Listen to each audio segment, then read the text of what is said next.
The paper hit the table like a slap.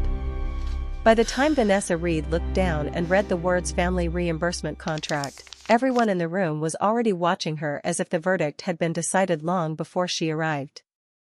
The dining room glowed with warm amber light from the chandelier, but nothing about that house felt warm anymore. Beyond the wide windows, Lake Coeur d'Alene lay black and still, a sheet of ink under the night sky. Inside, the air smelled of roast chicken, red wine, and something colder than either. Preparation. Calculation. Richard Reed sat at the head of the table with both hands folded, his jaw rigid, his eyes hard. Elaine Reed leaned back in her chair, one manicured finger circling the rim of her glass, as calm as if she were hosting a holiday dinner. Chloe lounged across from Vanessa, one knee tucked beneath her, her mouth already curling with the kind of smile that waited for blood. Aunt Marjorie sat beside the china cabinet in stiff floral silk, wearing the expression of a woman about to enjoy a public execution she believed was long overdue. Vanessa forced herself to keep reading.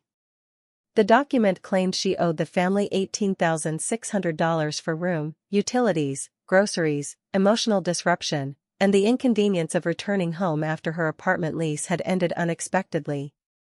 Each line was sharper than the last, but it was that final phrase that cut deepest. Emotional disruption.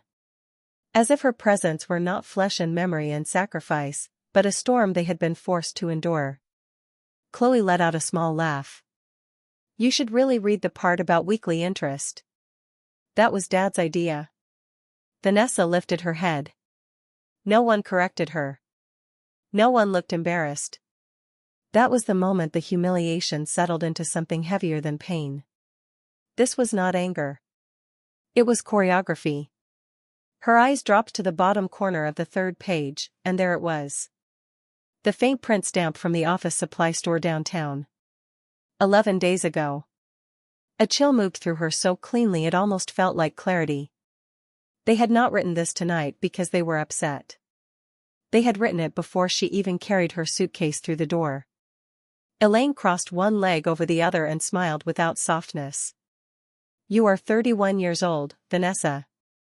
At some point, adulthood requires accountability. Accountability. The word almost made Vanessa laugh, but the sound died before it could rise. She thought of herself at 17, standing in a pawn shop with her violin case clutched to her chest, pretending not to hear her own heartbeat while she sold the one beautiful thing she had ever owned so her father could cover payroll for the family tour boat. She thought of the first bonus she had earned at work, how it had vanished into an engine repair nobody ever mentioned again. She thought of all the times she had been called dependable, mature, the strong one. Strong enough to be used. Quiet enough to be erased. Richard pushed the papers closer. You have 72 hours to make the first payment. Vanessa looked at him then, really looked. Beneath the authority in his voice was strain. Not guilt. Fear. Elaine was too controlled. Chloe was too eager. Aunt Marjorie was too pleased. Something was wrong beneath the performance, something larger than cruelty. Chloe picked up her phone and angled it lazily toward Vanessa. Do not make that face. Nobody forced you to come back. A hot pulse flared in Vanessa's throat, but she swallowed it whole. Rage would feed them. Tears would crown them. Silence, she knew suddenly, would frighten them more. She rose from the table without a word and went upstairs. The hallway of her childhood felt narrower than she remembered. Her old room looked tidy at first glance, until she noticed the absences. Her framed academic awards were gone. The photo from her graduation had been turned face down inside a drawer. A family portrait from years ago had a pale streak scratched over her face, as though someone had tried to wipe her out and missed. For one trembling second, the hurt was so sharp she had to grip the edge of the dresser to stay upright. Then the hurt hardened. She packed fast. Sweaters. Laptop. Charger. The small leather folder where she kept bank records and contracts. By the time she came downstairs, everyone had returned to their plates as if the evening had already been won. Richard looked up first. Where are you going? Vanessa slid the papers back across the table. Her voice, when it came, was low and steady enough to make Chloe lower her phone. Out. Elaine blinked. That is all you have to say? Vanessa met her mother's eyes, then her father's, then her sister's. For tonight, yes. She walked out into the knife-cold dark with her bag over one shoulder and the lake wind biting through her coat. Behind her, the front door stayed open for a second too long, as if someone expected her to turn back, to plead, to bargain for her place inside that house. She did not. An hour later, parked near the public marina with the windshield fogging around her, Vanessa called Taryn Cole and told her everything. Taryn listened in silence until the end, then exhaled hard. That was not a family argument, she said. That was an operation. Vanessa stared through the glass at the sleeping boats rocking against their ropes. In her lap lay the copied contract, thin as paper, heavy as betrayal. She thought of the store stamp. The false charges. The practiced faces around the table. And beneath the grief, beneath the shame, something colder and stronger began to rise. They thought they had dragged home a desperate daughter with nowhere left to go. What they had really done was hand a risk analyst their first piece of evidence. Morning came in thin gray bands across the marina, and Vanessa Reed had not slept. The inside of her car smelled like cold leather, stale coffee, and the metallic ache of humiliation she still could not wash out of her mouth. Every time she closed her eyes, she saw the contract sliding across the table again. Not a family conversation. Not concern. A trap built line by line, signed in smug silence, then delivered with dinner. By 7 o'clock, she had checked into a studio rental on the north side of the lake, a narrow place above a bait shop with slanted ceilings and one window overlooking the water. It was not pretty, but it was quiet. Quiet enough for thought. Quiet enough for facts. Vanessa set her laptop on the small kitchen table and began. Old bank statements. Archived emails. Payment confirmations. Insurance notices. Emergency transfers. Marina invoices. Repair receipts. Tax reminders her father had once sworn he would handle. One by one, she dragged the bones of the past into daylight. Every document brought back a different version of herself. The 19-year-old skipping meals in college so she could send home money for winter storage. Fees on the family boats. The 24-year-old cashing out her entire bonus after her first promotion because the engine on the Reed Harbor cruiser had died 3 weeks before tourist season. The 28-year-old wiring money before dawn so her mother would not lose face with a medical billing office. No one had called those things loans when they needed them. Now they called her a burden. Her phone buzzed just after noon. Chloe. Vanessa let it ring twice before answering. Well? Chloe asked, not even pretending to be civil. Dad says you have until tomorrow night to make the first payment if you want him to be generous. Vanessa leaned back in her chair and stared at the lake through the window.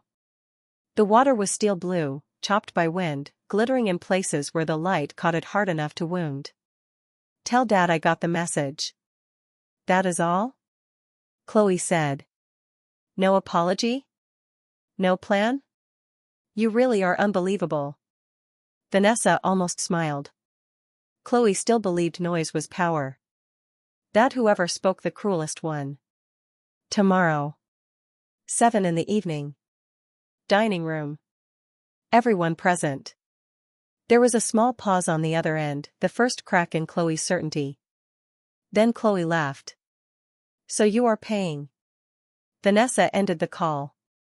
By late afternoon, Taryn Cole arrived with takeout soup, a legal pad, and the kind of anger that made her movements sharp. She stood in the doorway of the studio, took one look at the paper spread across the table, and exhaled through her teeth. My God, she said softly. You were not living with them. You were financing them. Vanessa did not answer right away. She had been moving too fast all day, clicking, sorting, printing, highlighting. But Taryn's words landed where the truth had been waiting. Not helping. Financing. Not loved. managed. She passed over a repair invoice for the largest tour boat, a white vessel named Summer Wind that her father liked to boast had kept the family afloat for 20 years. Vanessa remembered the truth. Summer Wind had nearly died 3 summers ago. The new engine, the harbor licensing, the insurance reinstatement, the emergency fuel account, all of it had been paid through her. Taryn flipped to the transfer confirmation and looked up. He never paid you back. Vanessa shook her head. And this one? Taryn held up a receipt from a real estate attorney. Vanessa looked at it and felt something dark move through her chest. That was for Chloe. She wanted help getting out of a lease without ruining her credit. Taryn let the page fall slowly onto the table. They built a story where you were the unstable one because they needed you in that role. If you were the weak one, they never had to admit who was really carrying them. The words settled into the room like judgment. By the time the clock neared 6:30, Vanessa had assembled everything into a black accordion folder. On the front she wrote one word in clean block letters. Record. When she drove back to the house that night, the sky over Lake Coeur d'Alene burned orange at the edges, then sank into indigo. The Reed home stood on the slope above the shore, its windows lit gold, handsome and serene from a distance. A house trained to look solid. A house built on concealed fractures. Richard opened the door before she knocked, as if he had been waiting by it. His expression was controlled, almost satisfied. He stepped aside without greeting her. Vanessa entered to the smell of seared meat and polished wood. The dining room looked exactly as it had the night before. Same chandelier. Same table. Same audience. Elaine poised with predatory calm. Aunt Marjorie upright with eager contempt.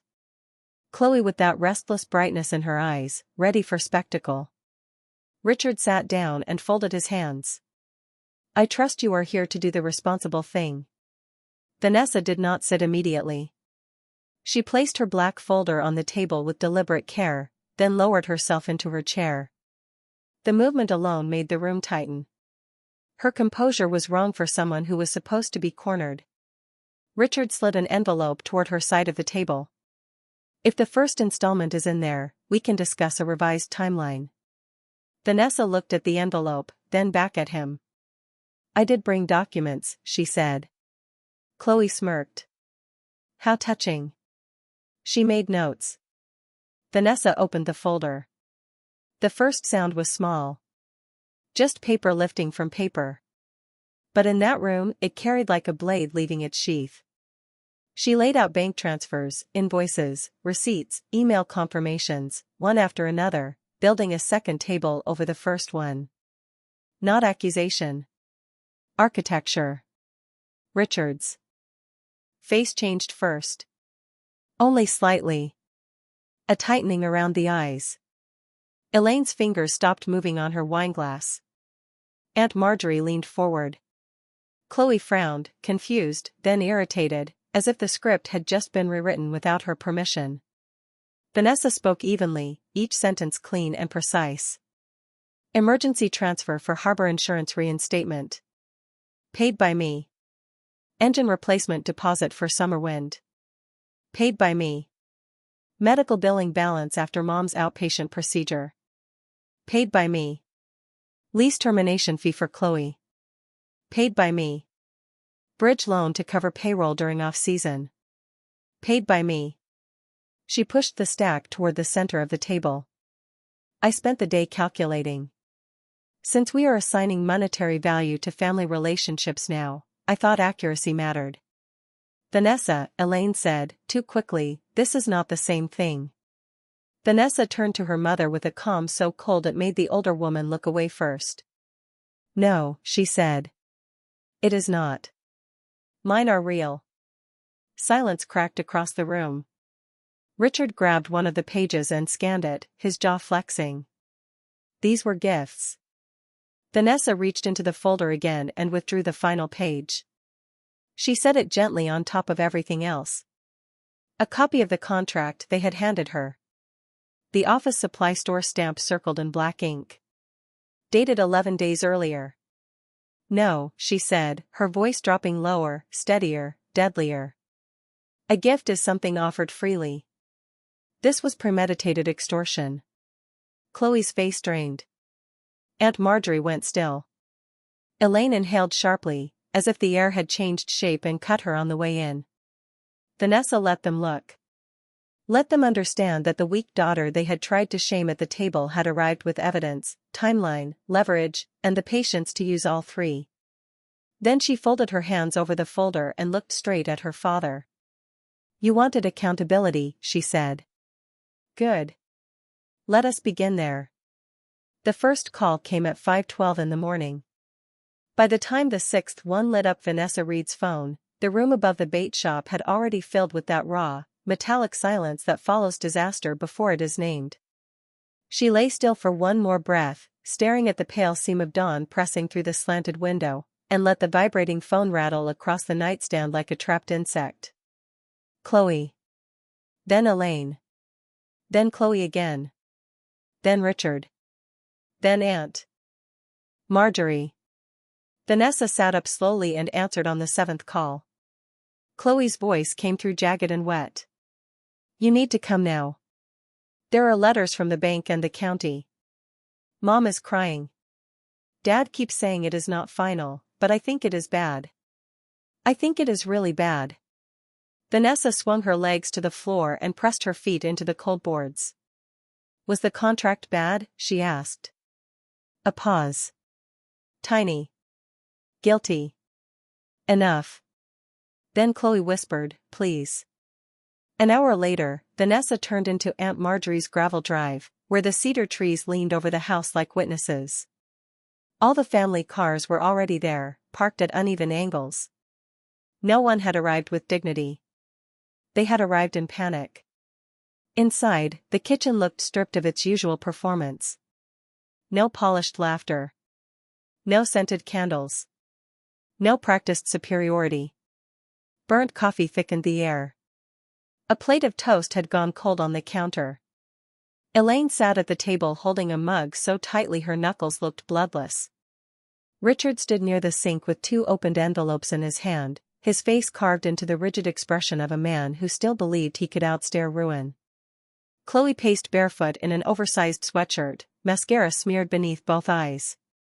Even Aunt Marjorie looked unsettled, hovering near the stove with her lips pinched thin. The room fell silent when Vanessa walked in. Richard held out the letters. Read them. Vanessa took them without speaking. The first notice came from the bank. Breach of loan conditions. Cure period. Failure to comply would trigger accelerated foreclosure proceedings on the Reed property and attached business assets. The second came from the county. Compliance violations. Unresolved filing issues. Possible suspension of the harbor operating permit if corrective action was not taken immediately. She read both letters twice. The first time for shock. The second for structure. When she lowered the pages, the truth had already aligned itself in her mind with cold, brutal elegance. The fake debt. The pressure. The timing. The dinner table ambush. They had not tried to extract money from her because she had moved home. They had tried because the house was already collapsing beneath them. How long have you known? She asked. Elaine looked down. Chloe stopped pacing. Richard's jaw tightened. Vanessa repeated the question, softer this time. How long? Chloe answered first, because fear had made her sloppy. A few weeks. The words hit with more force than a shout. Vanessa nodded once, slowly. So when you handed me that contract and demanded $18,600, you already knew the business was in default. Richard slammed one hand against the counter. Do not speak to me like that. She turned to him, and her calm struck harder than anger would have. You do not get to control tone after attempting extortion. Elaine covered her mouth. Aunt Marjorie bristled at once. Whatever was done, this is still your family. You do not stand there acting like an auditor from the outside. Vanessa looked at her aunt so steadily that Marjorie's chin lifted in reflex, then faltered. The outside is exactly where they put me when they decided I was easier to build and to trust. No one spoke. Richard sat down at last, heavily, as though the chair had caught him before pride could. The performance drained from his face. What remained was not innocence. Only strain. Bookings dropped after the season. Fuel costs jumped. Then repairs hit. I thought I could cover the gap. Vanessa heard the explanation and saw through it at once. If the bank had moved this far, the damage was older, deeper, and uglier than one bad season. Show me everything, she said. Richard blinked. Everything? All statements. All notices. Loan documents. Vendor balances. County filings. Tax letters. Insurance renewals. Every missed payment. Every hidden account. Everything. Elaine stared at her with a new expression now, something between dread and reluctant awe. Vanessa opened her laptop on the table, and the room shifted around that single motion. She was no longer the daughter they had mocked over dinner. She was the only person in the house who understood how disaster actually worked. Files began to appear. Thick envelopes. Crumpled invoices. Renewal reminders. Bank warnings. Payment schedules. Vanessa sorted them into ordered stacks, page by page, building a map of the family's collapse. Rolled debt. Late fees. Ignored notices. Temporary fixes disguised as solutions. Vanity spending during a failing season. It was worse than negligence. It was denial dressed as confidence. Then she found it. A private transfer. $22,000 moved into a separate savings account under Elaine's name 6 days earlier. Vanessa stared at the figure. What is this? Elaine went pale. Richard looked away.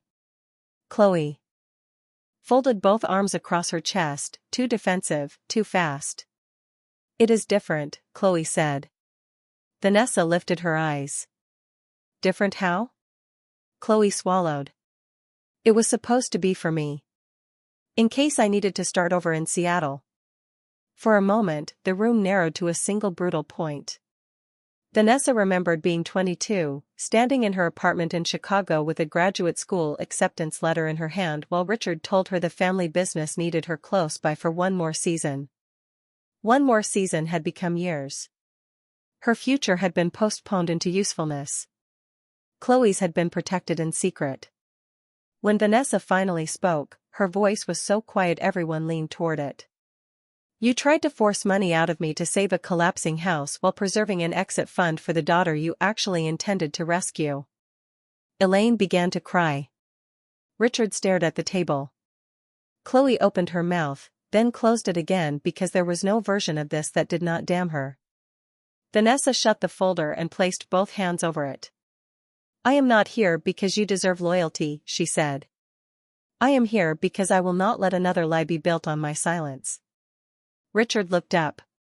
So you will help? Vanessa met his gaze without blinking. I will assess the damage. I will tell you what is still possible. I may speak to the bank. But understand this clearly. In this room, I am not your desperate daughter. I am the only professional standing between your panic and your paperwork. The silence that followed was different from the earlier ones. Harder. Cleaner. Final. Vanessa rose, gathered the letters, and looked once toward the window, where the morning sky had flattened into cold white light. I will help build the bridge, she said. But I will not carry you across it. By the third night, Vanessa Reed had memorized the sound of other people's panic. It had a rhythm. Her father's came out in clipped bursts and slammed cabinet doors. Her mother's trembled through silence, as if fear might disappear if she kept her mouth pretty enough. Chloe's arrived as outrage, indignant and loud, because she still believed inconvenience was the greatest form of suffering. And Vanessa, seated at the narrow kitchen table in her studio above the bait shop, learned to hear beneath all of it. The same thing. Expectation. They still expected her to save them. Stacks of paper crowded the table around her laptop. Loan schedules. Insurance notices. Marina invoices.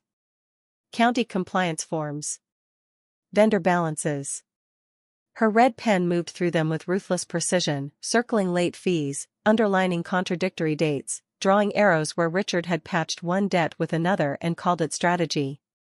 Outside, the lake wind hissed against the old window frame. Inside, the radiator clicked and sighed, and Vanessa kept working. She should have hated every second of it. Instead, a colder emotion carried her through. Clarity. For the first time in years, she was not rescuing them out of love. She was studying the architecture of the trap they had built and deciding exactly how far she was willing to step inside it. During the day, she still worked her real job at the logistics firm, speaking calmly on video calls, reviewing risk reports, flagging vulnerabilities no one else had noticed. At night, she did the same thing for the family that had tried to invoice her for existing. It would have been almost funny if it were not so cruel. The daughter they dismissed as unstable was the only one capable of reading the collapse line by line. On Thursday evening she drove back to Aunt Marjorie's house with a printed recovery plan and a face so composed it unnerved them before she even sat down. Richard looked exhausted, but pride still hung around him like old smoke. Elaine had done her makeup again, as though mascara could restore authority. Chloe was scrolling on her phone, restless, brittle, pretending not to care.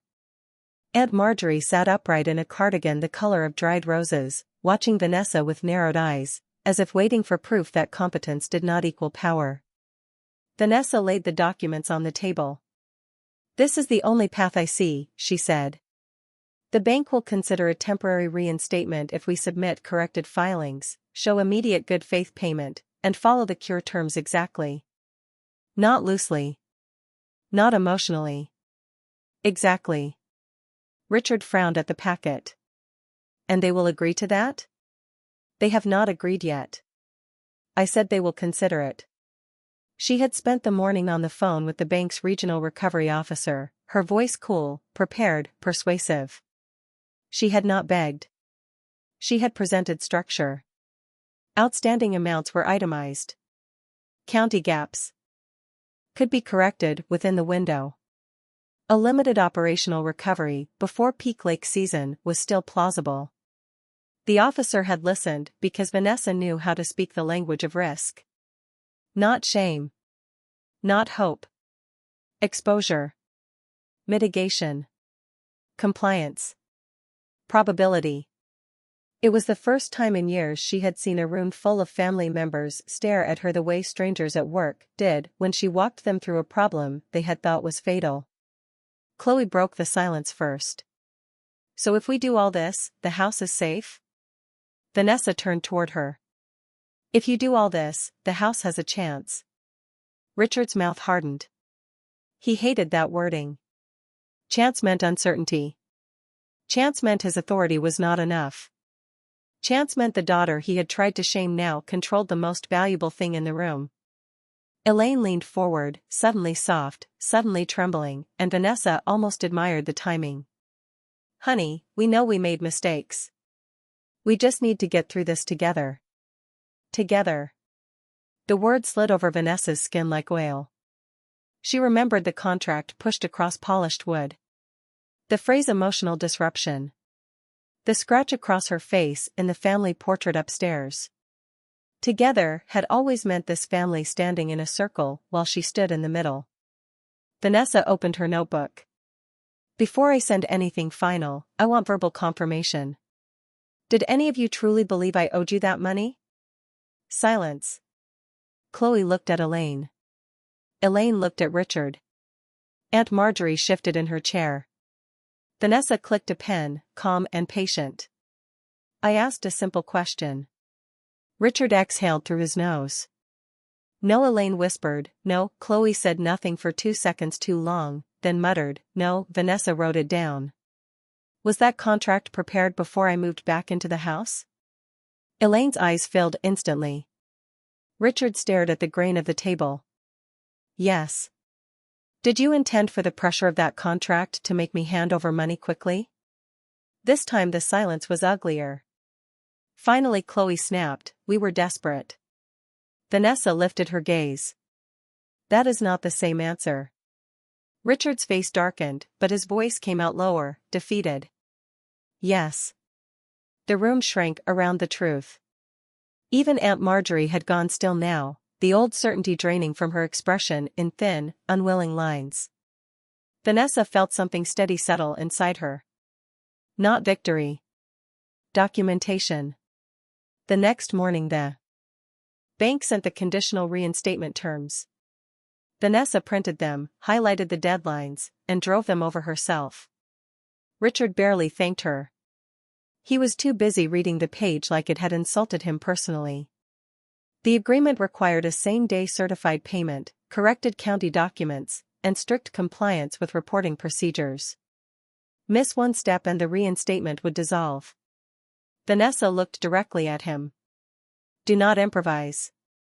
Do not delay. Do not decide your instincts are smarter than the terms. His jaw flexed. I know how to handle my own affairs. She held his stare until he looked down first. If that were true, I would not be here. For one suspended second Chloe almost smiled, a reflexive little flash of cruelty because someone else had finally been cut by Vanessa's precision. Then she remembered herself and looked away. By late afternoon, Vanessa was back at her studio reviewing her work email when her phone buzzed with a message from the bank. Payment received in incorrect form. Cure requirement not satisfied. Review pending. She read it once. Then again. A strange stillness entered her chest. She called Richard immediately. He answered on the third ring, already irritated. What now? You sent the wrong payment method. I sent the money. That is what matters. No, Vanessa said, every word sharp and clean. The condition specified certified funds. Not a personal transfer. Not whatever you felt like doing. Certified funds. He cursed under his breath. It should be close enough. Vanessa closed her eyes. There it was. The same arrogance. The same reckless belief that rules were for other people and she would be there to smooth out the damage afterward. Outside, the wind hit the window so hard it rattled the glass. Vanessa looked at the highlighted copy of the agreement on her desk, then at the bank message glowing coldly in her hand. For the first time, she did not move. She did not reach for her keys. She did not call the officer.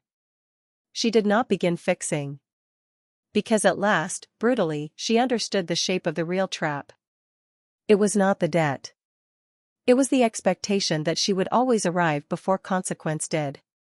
The final notice arrived on a Monday, folded inside a white envelope so ordinary it almost felt insulting. Vanessa Reed stood by the narrow window of her studio with the paper in her hand and watched the lake beyond the bait shop ripple under a hard silver sky.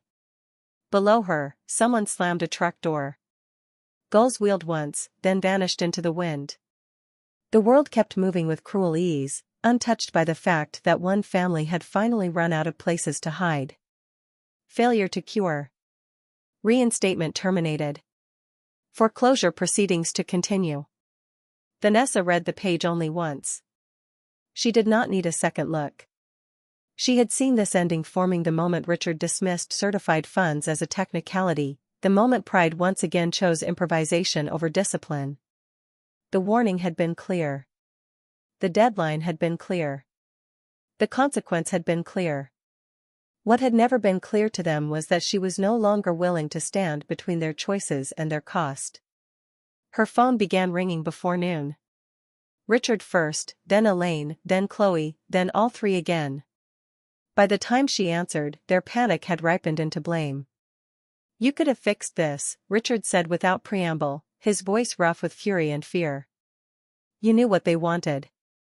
Vanessa leaned one shoulder against the wall and closed her eyes. I told you exactly what they wanted.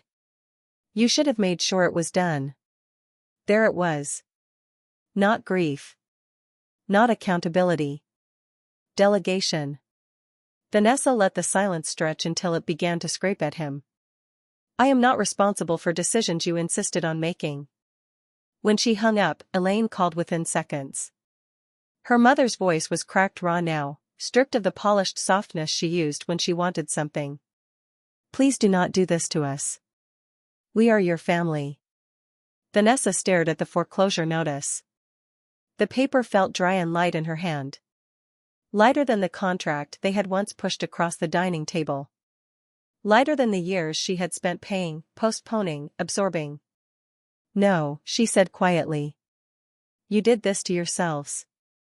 That afternoon she drove to the house for the last time. The Reed property still looked beautiful from a distance. Cedar siding. Wide porch. Slope down toward the lake. A place designed to suggest stability, legacy, old money earned through hard work and clean hands. Up close, the illusion thinned. The flower beds were neglected. The porch rail needed staining. One shutter hung crooked. The brass house numbers were spotted green with weather. Inside, the air felt stale, overused, exhausted. Chloe was in the kitchen stuffing things into a tote bag with angry, jerking movements. Elaine sat at the table with red eyes and a tissue clenched in one fist. Richard stood by the counter like a man trying to remain upright through pure resentment. No one welcomed Vanessa. No one apologized. She walked past them and went upstairs to her old room. The space looked smaller now. The walls seemed too close, the window too low, the silence too dense. She opened the closet and pulled out the last box of things she had left behind. A winter coat. A stack of books. An old leather folder. At the bottom of the dresser drawer she found the family portrait again, the one with the pale scratch once dragged across her face. Someone had tried to rub it off. The damage remained, only blurred. Vanessa looked at the image for a long moment. 4 smiling faces and one wound disguised as a memory. Then she took the photo downstairs. Elaine saw it and began to cry harder. We can still fix this. Vanessa set the portrait on the table. No. You can still survive it. That is different.